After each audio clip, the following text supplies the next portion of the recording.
Alright, the battle everybody was waiting for. Which one is the fastest car in Fortnite? Who can crown the streets?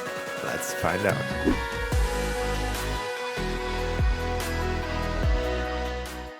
Yesterday the Ferrari 296 GTB got released in Fortnite. And the first question I asked myself is, can I have one in real life?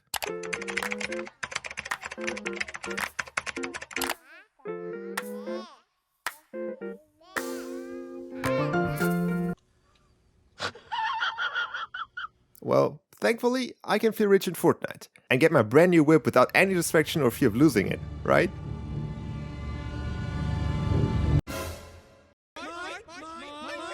I'm joking! Stop the brake! Thank God we have Battle Lab in Fortnite. I can finally start my testing. The Ferrari, like the Whiplash, has a turbo, but since we cannot test that in creative, since the Ferrari is not in creative, we needed to actually fuel the thing up. After that was done, I had to find a racetrack.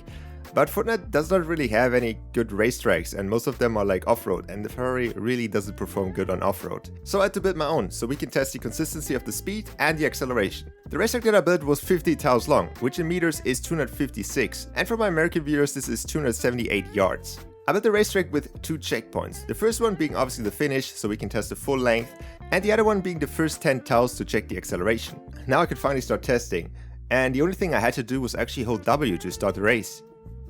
And finish it. Well, yeah, after realizing that I suck at driving, I actually managed to went through the actual finish line. And the first results were pretty interesting. The Ferrari finished with a 12:10 seconds on the whole race and managed to get a 2.95 seconds for the first 10 tiles, which is a pretty fast acceleration. But for the more interesting test, I obviously had to full boost the entire racetrack. And that one was pretty interesting. The Ferrari actually managed to get an 8.49 seconds, reaching a max speed of 117 on the entire track. For the first 10 tiles, the Ferrari managed to get a 2.07 seconds. Now with all these numbers being said, the Whiplash had actually to do a pretty big job to beat these numbers. But thankfully, we can do that in creative, since the Whiplash thankfully is in creative.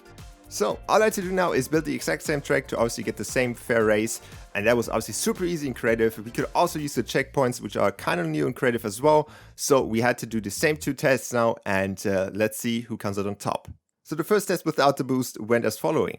The whip got a 3.10 at the first 10 tiles. I managed to get a 12.28 on the full track, which means that without using the boost, the Ferrari, both in acceleration and the full track, was faster. But thankfully there was one last chance for the whip to actually get on top, and that was with the boost. I obviously could have used some different settings for the Whiplash in creative as well, but I obviously choose to use the default settings, and well, for the last race, this is what happened.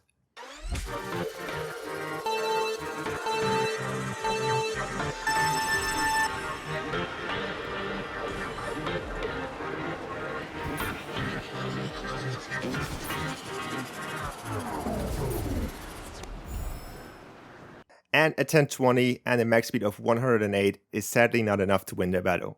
The acceleration time on the first 10 tiles, also with a 2.62, was also not enough to win it back. With that being said, the new king of the streets in Fortnite is the Ferrari 296 GTB. But luckily for the whip, the Ferrari isn't in creative, so that means the king of creative is still the whip. In a few weeks, the Ferrari is gone, and the whip can be crowned back king of the streets of Fortnite. Unless... Thank you guys so much for watching the video. Hopefully you enjoyed this one. I know it's a little bit different than my other ones, and definitely let me know if you enjoyed this one. So I will see you guys back in the next video. Don't forget to leave a like, subscribe, and bye.